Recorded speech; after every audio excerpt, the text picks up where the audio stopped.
That's the microphone on. Hello. Hello.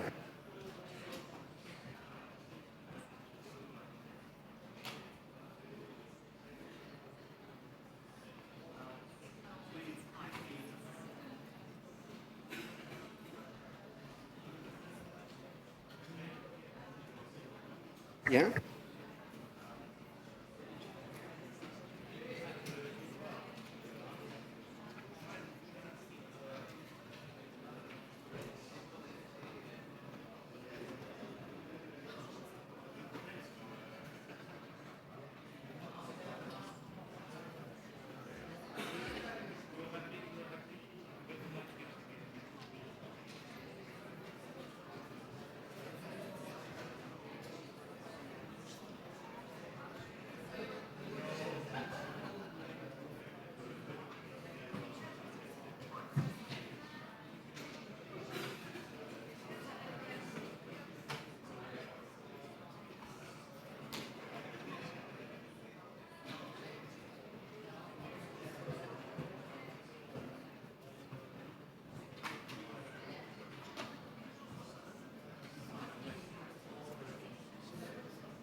Good morning and welcome to the Climate Action Network International Press Conference. This morning we shall be hearing from Tasneem Isup, who is the Executive Director of Climate Action Network International, Mohamed Adaw, who is the Director from Power Shift Africa, Rebecca Tyson, who is the Global Advocacy Lead and Climate Finance Expert from Climate Action Network, and also Nugzar Kokraidze, who is the Board Member from CAN ICA. We'll go to Tasneem first. Tasneem.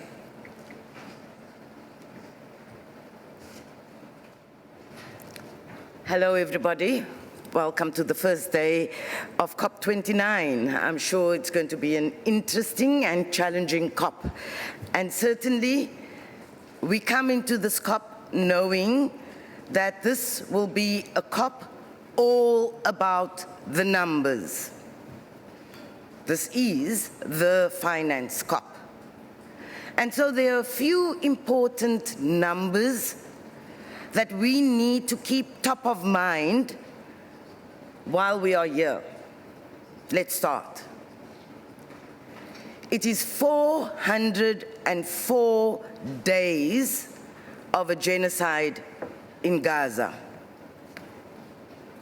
There's been 30 days of a complete siege in northern Gaza.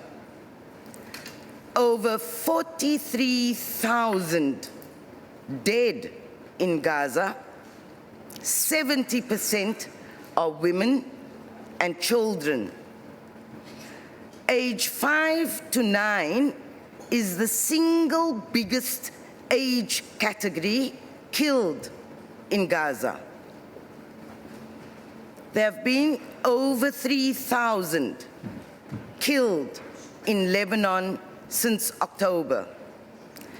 85,000 tons of bombs and explosives dropped in Gaza since October last year. That is, as they say, 5 times higher than Hiroshima. There's been over $19 billion paid in military support by Western governments collectively to Israel from October last year. $2.24 trillion of military spending totally in the year 2023. We have over $7 billion spent on subsidizing fossil fuels per annum. These are the numbers we need to keep top of mind. So what is it that we're coming for at this COP, the finance COP? The global north owes the global south a climate debt. That climate debt is quantified. And what we are coming into this COP as CAN, together with the rest of civil society, is a demand for that climate debt to be owed and paid up. And we are asking for the down payment of a very large debt, but a down payment of 5 trillion per annum. 5 trillion. We know the debt is much larger than that. But 5 trillion is what we're coming to demand. And we will not leave this COP if the ambition level on the finance, in the finance negotiations, doesn't match the scale at which finance must be delivered. And so that puts into context the numbers. We are absolutely capable, well, not we as CAN International, our governments out there are absolutely capable of finding the money that does harm in the world. They found the money for military spending. They found the money for the genocide in Gaza. They find the money to subsidize and support the fossil fuel industry. And so to come here and say that we do not have the money is absolutely untruthful in the first place, and secondly, unacceptable. So numbers matter to us at this COP in its totality. We also come into this COP, of course, understanding that finance, if not delivered, will have a huge impact on all the other matters that we are concerned about at COP29. We know that if we do not resolve the finance negotiations, it will have an impact on the negotiations on adaptation, for example. There too, finance is not forthcoming at the scale in which it's needed. We know that the loss and damage, now the fund has been set up, it needs to be operationalized, but the funding needs to be mobilized. There's not enough funding with the pledges that we heard in Dubai. So certainly we cannot leave here with the full understanding that the climate finance negotiations will add loss and damage as a key priority, the financing of loss and damage. So the finance issue impacts all other issues. What can happen in the discussions in the mitigation work program? What can happen in the discussions of a just transition work program? These issues might not sound like they should be a problem or a challenge. It's not controversial, but it will be held up because we are not resolving finance. Be very aware about that dynamic. The delivery of finance has an impact on the delivery of all issues in the negotiations itself. As CAN, we have plans to be engaged in every single one of those areas that's up for negotiation at this COP.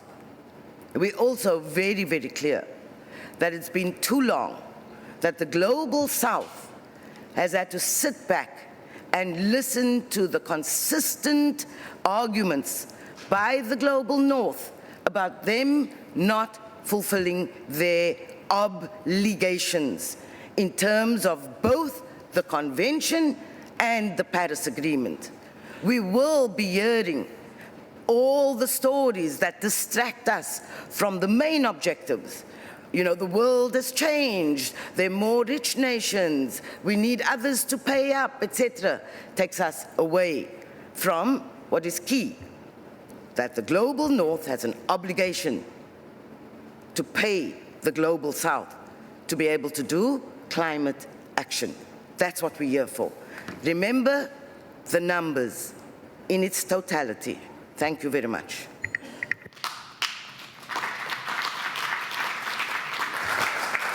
Now we'll hear from Mohammed Adaw. Thanks, Dani, and thanks, Tasneem. The numbers are very stark. We are almost 10 years into the Paris era of climate action. Despite the clear evidence of the spiraling crisis, the scale of the response to tackle climate change has been woefully inadequate. If you look at mitigation, we're on a pathway to 2.7 degrees of warming. If you look at adaptation, we haven't built sufficient resilience to withstand the predicted changes.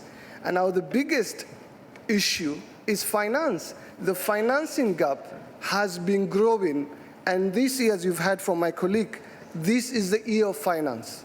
Let me make this clear.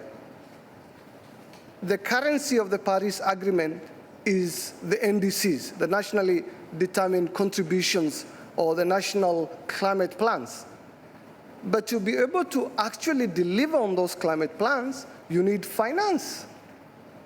The rich world has done everything to shirk their responsibility to pay up the climate debt they owe the rest. Baku has to be the moment when we turn this around. This COP has to decide the ways we're going to generate and deliver the much-needed climate finance that the rest of the world expects from the rich historic polluters.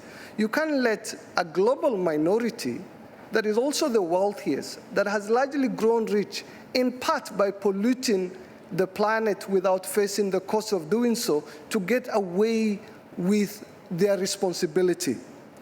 We're here, the world has changed, and so it did last week. But let's remember the last time Trump was here, everybody stuck in. We need more of the same. Actually, it's more important today for us to ensure global solidarity. Now, if you look at the scale of the crisis that we're facing, we can't let one man destroy our common planet. It would be irresponsible to let one man effectively sabotage the collective effort of the rest of humanity in tackling the biggest geopolitical threat we face. We know the impacts are increasing across the world, and in my part of the world, we're now being ravaged by extreme weather events that exceed our coping mechanisms. Now, you can't let the most vulnerable and the least responsible bear the brunt of the changes without extending them solidarity. And that is what COP29 is about. This year is the year of finance. And this COP has the potential to decide the direction and the fate of the planet. But that can only come about if the rich historic polluters genuinely honor the promise they've made in 1992. It's taken us 32 years for the rich world to recognize and deliver on the commitment to deliver the support that they committed to provide the developing countries. 9 years after the Paris Agreement was signed in 2015, we're yet to decide and agree on a quantum of climate finance that meets the needs of the developing countries. We're yet to decide on the quality of the financing we're going to provide developing countries. And if you remember the 100 billion, a lot of that was actually repackaged aid and effectively auctioning developing countries to take on loans to contribute to solve a problem we didn't create in the first place. That is a scandal of the current, climate finance that we have. And that is not something we can actually accept. And if you look at the international climate finance architecture, something that was created when majority of our countries were still colonies, it's a rich historic polluter who continue to call the shots in each of the international financial institutions. Now, we can't be able to tackle the biggest existential threat the world faces if we don't rebalance the playing field and hold the rich historical polluters for the climate debt that they owe the rest. I think the time to pay that debt is now, and that debt needs to be paid by each of the rich countries in a way that helps us meet the needs of the developing countries so that collectively we can be able to tackle the climate crisis. Thank you. Thank you, Mohammed. And now we'll hear from Rebecca Tyson about the climate finance goal. Thanks, Danny, and hi, everyone. So indeed, I will build on the comments my two fellow panelists did just before me, and I want to tell you a bit where we are now, what we've been hearing so far, and where we need to go. So as Mohammed was saying, it's been 15 years that we agreed on the 100 billion goal in Copenhagen, and 9 years that this agreement was anchored in the Paris Agreement. And it was also decided back then that we will need to replace that goal with a new goal, the well-known now NCQG acronym, by 2025. And it's actually really time that we do replace that goal. Why? Simply first because this 100 billion goal is meaningless, far from being enough to answer the needs of developing countries. It was a political agreement taken at the very last minute of the last stretch of the negotiation, and it's not anchored in science nor reality.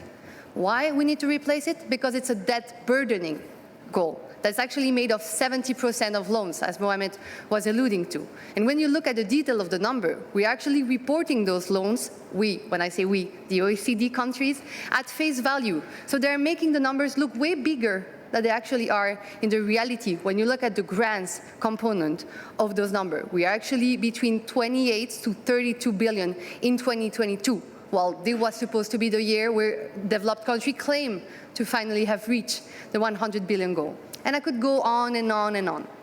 So good opportunity for us to actually course correct that very problematic situation we are in when it comes to climate finance and finally adopt a goal that's fitting for people and communities. And luckily, parties have been discussing this for already 3 years now.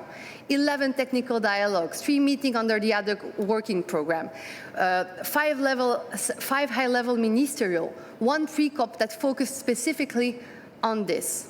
So now we are in a stage where we have a substantive draft negotiating text that was issued by the co-chair, and it remains to be seen whether that text will be the basis of the negotiation or not. But let me tell you that the text, the way it is now, is very unbalanced and very problematic on different fronts. Notably, and that was very noticed by different G70 groups. But let me tell you why it is very unbalanced, because we've been observing those negotiations very closely since day one, and we've been seeing the different tactics, the different strategies that have been used, mostly by developed countries, to obstruct justice and to delay ambition. The first thing that we need to observe is actually the very clear and obstructive silence that developed countries have been having across negotiation when it comes about the quantum. No number at all have been put on the table coming from the global north. On the other side of the table, we have many developing country groups who have been put in their submission, different quantum, different proposition to actually anchor the trillions needed to answer their needs and priority, just like the Paris Agreement says, right? So it's of course fueling the dynamic of mistrust, and we risk, again, to end up with a very last-minute political goal, political agreement that define that quantum, and that will, again, not be anchored in science. Another very problematic element that you may have been observing in the recent discussion is that now supposedly NCQG is about investment. So we are hearing that we want to make this NCQG an investment goal. The propositions are a bit different when you talk to the US, when you talk to the EU, to Switzerland. But all in all, it's the idea to have more sources, more channels, and less responsibility. So I have a few questions for you. I know you were meant to ask us questions, but just for you to think of it. Has anyone here found the word investment in the Paris Agreement? You can look for it. There is not. Where does developed countries taking the lead, that's actually in the Paris Agreement, fit within that investment goal proposal? Where does justice and CBDR fit if we start to account north-to-north flow, so flow going to Germany, from Germany to Switzerland, for example, in that investment goal? How are we planning to track and report all those kind of investment under the sun if we don't know what we are talking about and who is responsible for it? So I'll let you just digest this question and maybe we can think whether that's a good and fair proposal or not. And the final thing we've been observing, it's again not a proposition, but rather a very silent position developed countries have been taking about loss and damage. And Tasneem was very clear about the need to recognize loss and damage finance under the NCQG as a third pillar. But yet again, we've been hearing that there may be a legal obstacle, there are none, or that it's not necessarily not a priority. But on the other side, we see that developed countries have agreed to establish a fund for loss and damage, so why not push to fill it in the first place?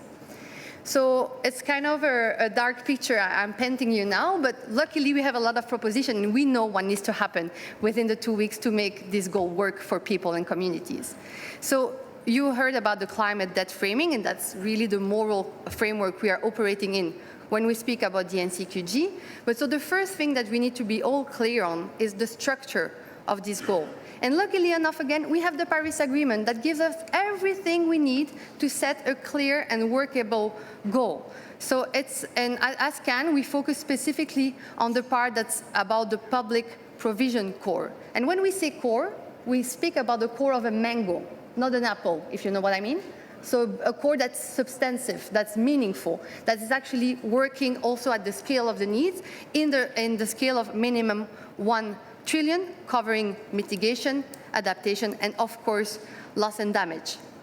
A goal that's predominantly based on grants, because we can't accept another climate finance goal that's actually burdening developed countries who are already facing heavily debt distress. So it has to be anchored in human rights and, of course, be very accessible. Why do we focus on this public provision core? It's because it's the only way to talk about big numbers, but to talk also about quality of finance. I think if there is just one message I want to convey today is any number would be meaningless if we don't guarantee all the qualitative element behind it. So I really plea you to not get fooled by the rhetoric, by the big numbers, by the big announcement, if we don't get the quality that works for people and communities. And of course, this is following transparency, accountability, and a mechanism that will allow us to pick and ratchet the goal as we go. So numbers matter, yes, but not any number and not any goal. Thank you. Thank you, Rebecca. And finally, we'll hear from Nugzar Kokreidze, who is the board member from CAN ICA.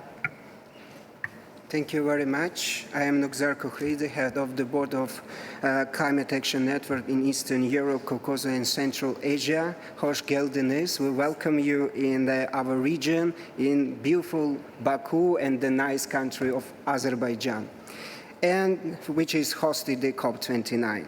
We call you to use this every moment to research condition of civil society, which is one of the few democratic forces left in the region.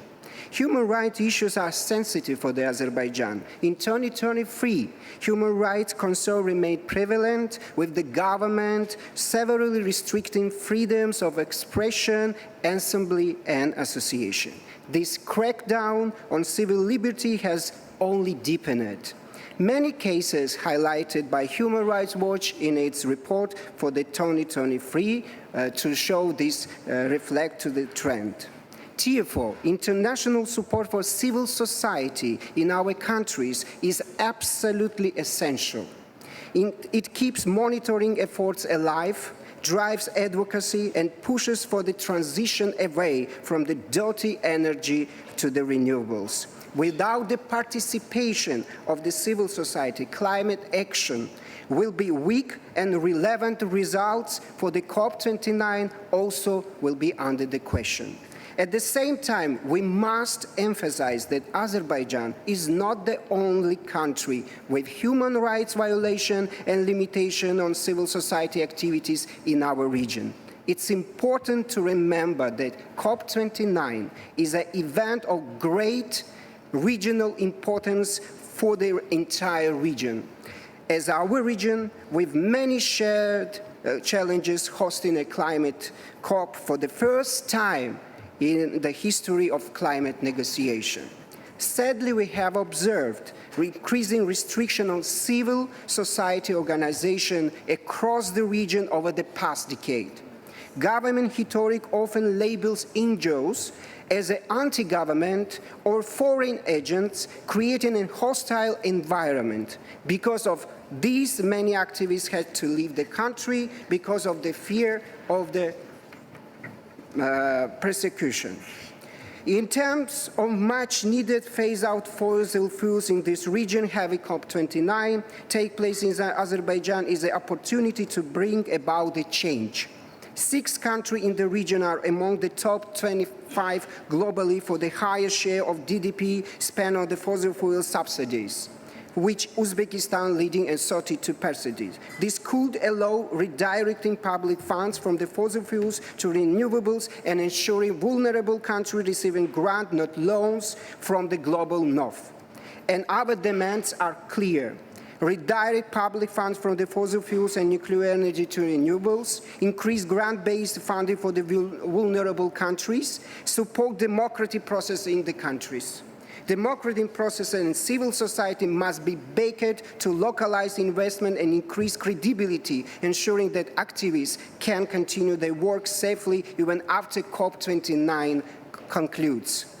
We are continue our life in this region. This collective approach is essential to counter the rise of authoritarianism and enable civil society to play its role in driving climate action. Activists across the region rely heavily on the international partnerships and the fundings. As Climate Action Network for the Eastern Europe, Caucasus and Central Asia, we urge Western institutions, government and donors to continue supporting civil society in our region, create flexible funding mechanisms and ensure that NGOs and activists are not left to face authoritarian governments alone.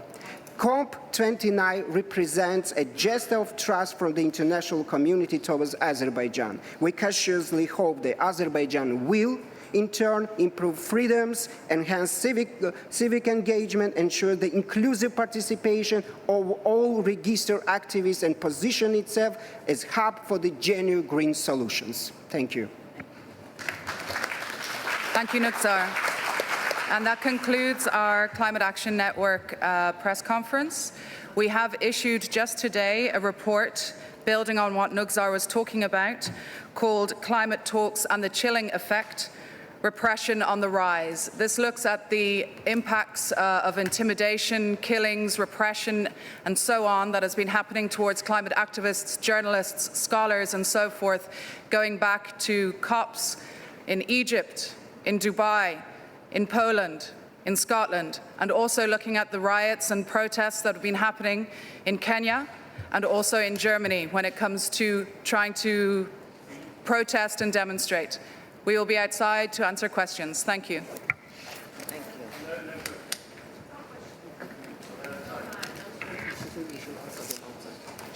you. Yeah, I did.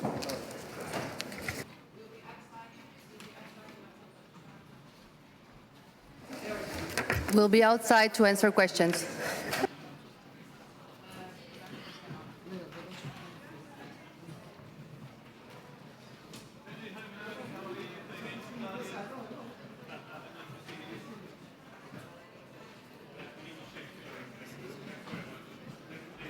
Thank you.